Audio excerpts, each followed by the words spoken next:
नमस्कार दोस्तों, आज के इस लेख में हमने यहाँ पर गरीब किसान की कहानी शेयर की है।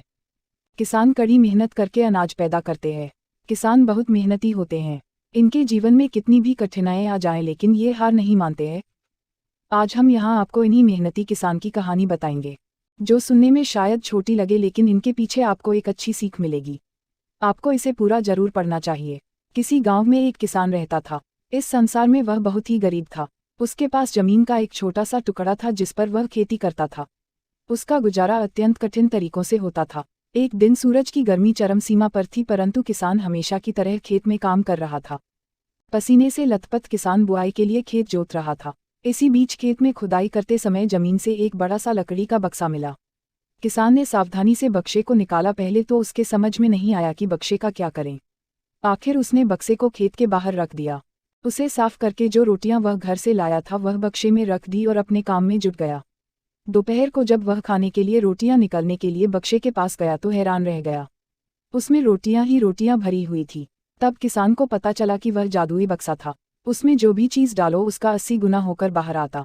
जैसे एक मूंगफली का दाना डालो तो तुरंत उसमें से 80 दाने निकल पड़ते। किसान ने तृप्त होकर खाना खाया और उसके बाद किसान संतुष्ट होकर बक्से को घर ले आया। बक्सा मिलने के बाद किसान बहुत खुश था। उसे लगा कि उसके सब दुख अब दूर होंगे। वह लालची नहीं बल्कि धैर्यवान व्यक्ति था।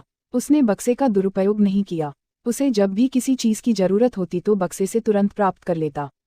समय गुजरने के साथ साथ उसके बक्से के बारे में गांव के जमींदार को पता लगा। जमींदार बेहद लालची था और उसे लगा कि ऐसी ही जादुई चीज़ पर तो उसका अधिकार होना चाहिए। उसके आदेश पर जमींदार के लठठेठ किसान को पकड़ कर ले आए। उसने किसान को धमका कर कहा, बक्सा जिस भूमि से मिला से है वह मेरी जमींदारी में आती है, इसलिए बता उस बक्से पर किसका अधिकार बनता है। किसान बोला, यह ठीक है हुजूर कि यह भूमि आपकी जमींदारी पर आती है, पर बक्सा जिस खेत से निकला है उस पर मैं खेती करता हूँ, अतः इस बक्से पर मेरा अधिकार बनता है। किसान गिड़गिड़ाया, लेकिन जमींदार ने बहुत धमकाया। बक्सा पाकर जमींदार बहुत खुश हुआ, मगर किसान का रो रो कर बुरा हाल था। जमींदार की अब चांदी हो गई। वह जो चाहता बक्से में डालता और उसे कई गुना पाकर खुश हो जाता। कुछ लोगों ने जादुई बक्से की खबर मंत्री जी के पास पहुंचा दी। पहले तो उसे विश्वास नहीं हुआ, फिर उसने अपने विश्वस्त सेवक को बक्से की सच्चाई परखने के लिए भेजा। वहां जो उसने बक्से का जो जादू देखा तो वह मंत्री के पास जाकर सारी सच्चाई बता दी। मंत्री ने जमींदार को बुलाया, फिर उसे डराते हुए कहा, हमें पता चला है कि तुम्हारे पास एक जादुई बक्सा है, उसे तुरंत हमारे हवाले कर दो। इसी जादुई बक्से को हाथ से निकलते हुए देखकर जमींदार की हालत खराब होने लगी। उसने मंत्री जी से बहुत विनती की पर मंत्री नहीं माना। बक्सा पाकर मंत्री मतवाला हो गया। विरोधियों को यह अच्छा मौका मिल गया। उन्होंने बक्से के साथ साथ मंत्री के निकम्मेपन की खबर भी राजा तक पहुंचा दी। बक्से की बात सुनकर राजा अधीर हो उठा।